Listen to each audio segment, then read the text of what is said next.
les différents types de variables, pourquoi on étudie ça? Pourquoi c'est important de faire la distinction entre les différents types de variables? C'est que, bon, quand on effectue une enquête ou une observation ou un sondage, peu importe, on récolte des données. Et puis, en fait, on étudie certaines variables. Et tout dépendant du type de variable qu'on a, le traitement des données ne sera pas de la même façon. Les graphiques ne seront pas pareils, les tableaux dépouillement ne seront pas pareils, ils vont être différents. Et puis, les mesures statistiques aussi qu'on peut calculer sur chacune des variables va différer selon le type de variable qui est devant nous. Alors, on va prendre un exemple pour étudier les types de variables. Bon, disons que je décide de faire une étude pour déterminer le profil des ménages québécois faisant des achats sur Internet. Maintenant, on va prendre le sondage suivant et puis on va l'analyser. En fait, sondage, je dis sondage, là, mais ça pourrait être autre chose. Et puis, disons que c'est une partie, ce n'est pas un sondage complet, c'est vraiment juste pour voir le type de variable. Alors ici, c'est seulement un hybride pour avoir une idée de ce qui se passe. Alors, on a plusieurs questions qui permettent d'aller chercher différents types d'informations. Alors, ce que je vais faire, c'est je vais présenter les 4 termes qui sont là. Le dernier terme, le terme modalité, je le traiterai un peu plus loin, là, mais on va définir les 3 premiers. Alors, qu'est-ce qu'une variable statistique? Bon, ben en fait, une variable statistique, c'est une caractéristique qu'on veut étudier. Ainsi, pour chacune des questions, la variable statistique ici va me permettre de définir ma question. Alors, ici, ce que je veux savoir, c'est le nombre d'appareils dans chacun des foyers qui permettent d'aller sur Internet, de naviguer sur Internet. Alors, ici, ma variable, ça serait, on peut regarder aussi à la réponse que je m'attends, c'est un nombre d'appareils. Alors, ça serait la variable, le nombre d'appareils qui permet de naviguer sur Internet. C'est pas tout à fait mot pour mot, là, mais on a l'idée. Maintenant, avec quel type d'appareil pour le deuxième? Donc ici, ce serait vraiment la variable, c'est le type d'appareil. Ce que je cherche comme réponse, c'est un type d'appareil. Donc, le type d'appareil qui permet, dans le fond, de faire les achats sur Internet. Donc, celui qu'on utilise le plus fréquemment. Type d'appareil pour effectuer le plus souvent les achats. Bon, comme je vous ai dit, le nom de la variable ici, c'est pas textuel, c'est environ. Il faut décoder un petit peu. Ici, je veux savoir combien de temps, dans le fond, s'est écoulé depuis le dernier achat sur Internet dans le foyer, mais en mois. Alors, le nombre de mois complets écoulés, voilà, écoulés, depuis le dernier achat sur Internet, par un membre du foyer. Bon, voilà.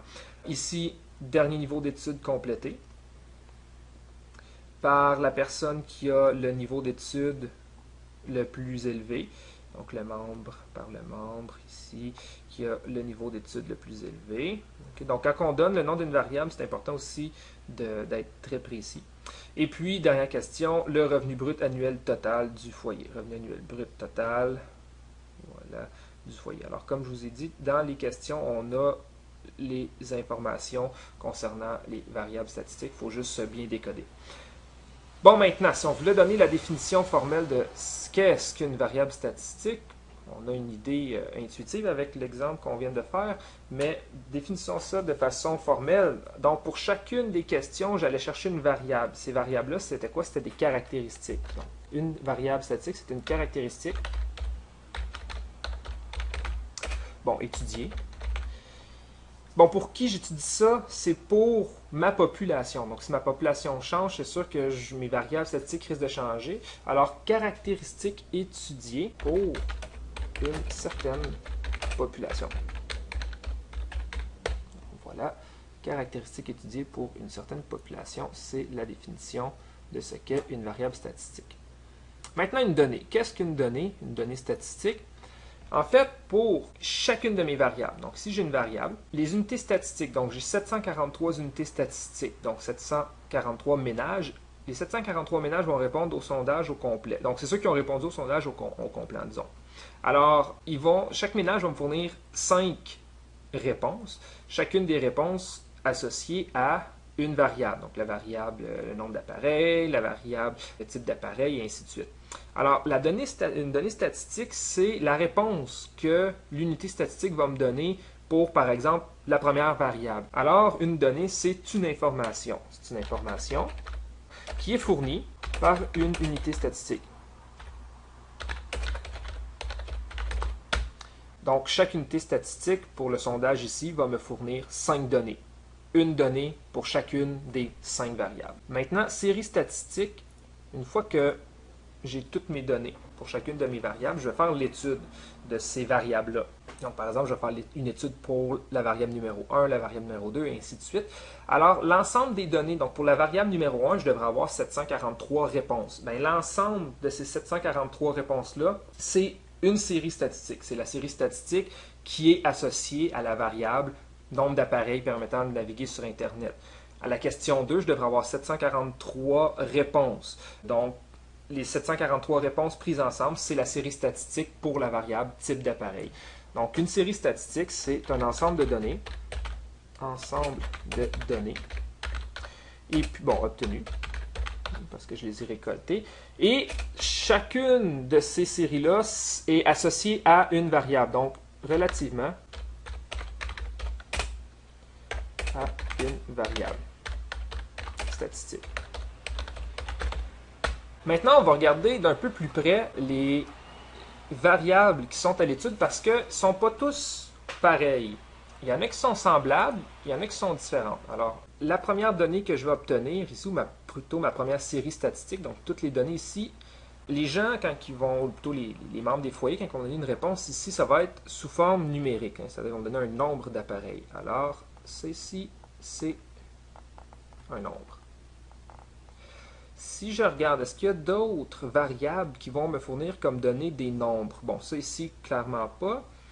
Ici, le nombre de mois. Donc, ça, le nombre de mois, ça va aussi être un nombre.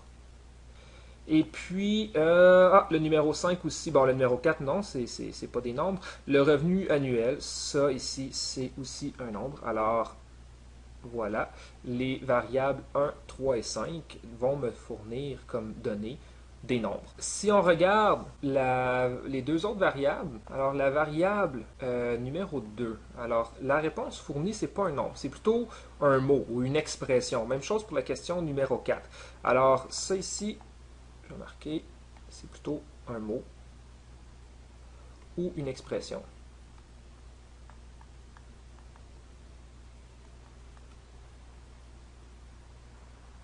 Expression.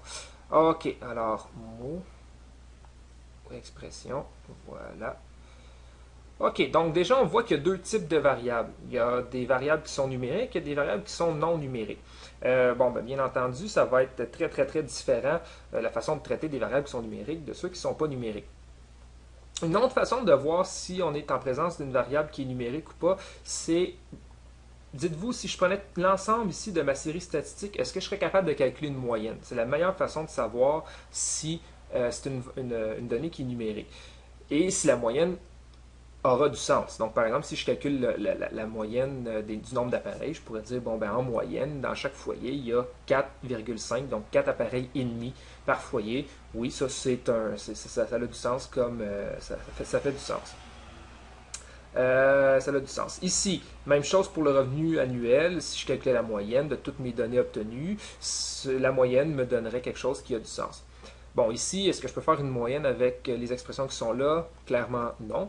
Et ici, non plus. Je ne peux pas dire, par exemple, si j'ai une personne qui répond au primaire et une personne qui répond au secondaire, faire la moyenne des deux, dire, en moyenne, ça veut dire quoi, ça?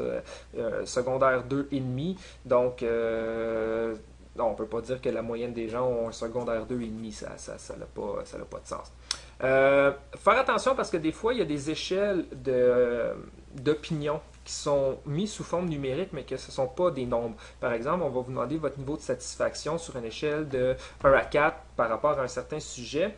Oui, les réponses sont des nombres, mais par contre, ça aurait pu être codé avec des expressions. On aurait pu dire, par exemple, très insatisfait, insatisfait, satisfait et très satisfait. À ce moment-là, ça va être plus un mot ou une expression, même si c'est codé 1, 2, 3, 4. Et la façon de voir, c'est, par exemple, on vous demande votre opinion face au gouvernement. Et puis, on a des nombres, 1, 2, 3, 4. On fait la moyenne et dire, en moyenne, les gens sont 2,3 satisfaits du gouvernement en place. Donc, l'interprétation n'a aucun sens. Ce serait quelque chose qui serait plus de type mot ou expression. Alors, voilà, on va maintenant définir vraiment le type de ces variables-là. OK, donc j'ai une variable. Si ma variable est de type nombre, c'est une variable qu'on va appeler quantitative.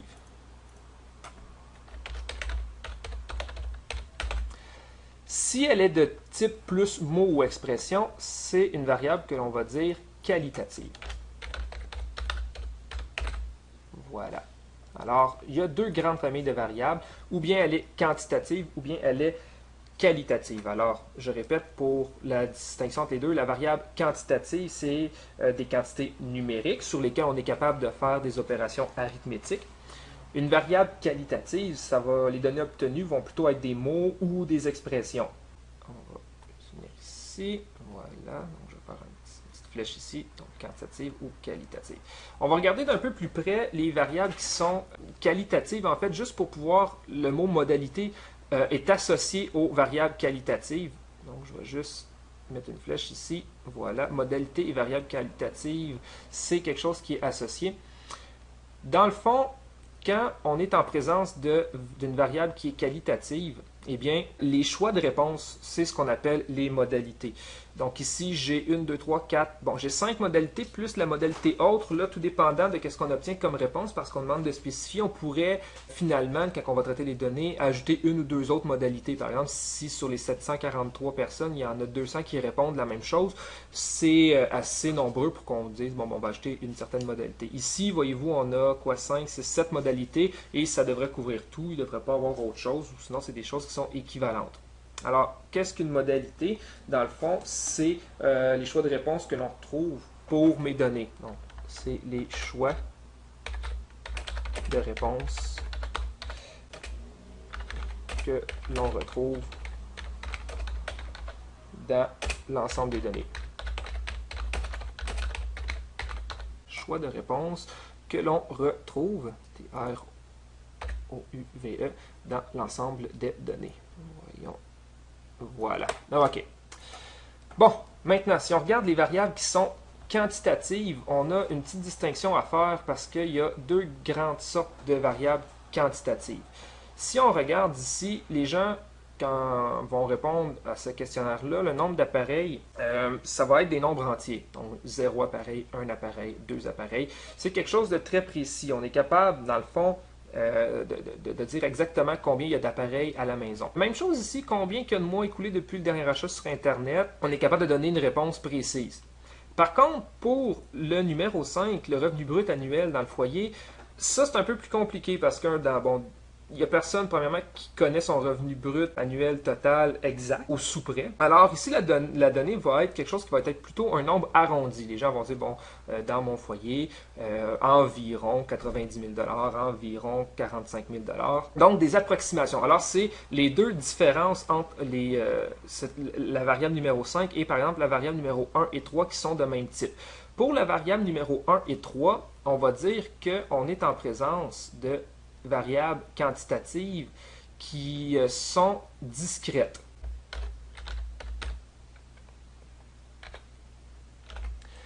Et l'autre, on va dire plutôt que c'est une variable quantitative qui est continue. La distinction entre les deux, c'est que pour une variable quantitative discrète, comme le numéro 1 et le numéro 3, en fait, on est capable d'énumérer les valeurs que la variable peut prendre. Donc, par exemple, le nombre d'appareils, 0, 1, 2, 3, 4, 5, 6, 7, 8, 9, 10, et ainsi de suite, on est capable d'énumérer. Le nombre de mois, même chose, 0 mois, 1 mois, 2 mois, 3 mois, on est capable d'énumérer. Pour les revenus annuels, on n'est pas capable d'énumérer toutes les valeurs possibles. En fait, théoriquement, on pourrait, ça serait très très long, mais c'est surtout que la donnée qui va être donnée ici, ça va être un nombre approximatif ou arrondi. Alors, c'est la grande différence.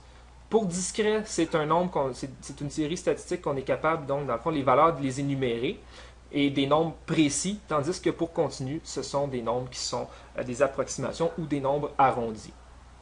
Alors, voilà pour les différents types de variables. Donc, on a des variables qui sont qualitatives, on a des variables qui sont quantitatives, et quand elles sont quantitatives, on a deux possibilités, ou bien elles sont discrètes, ou bien elles sont continues.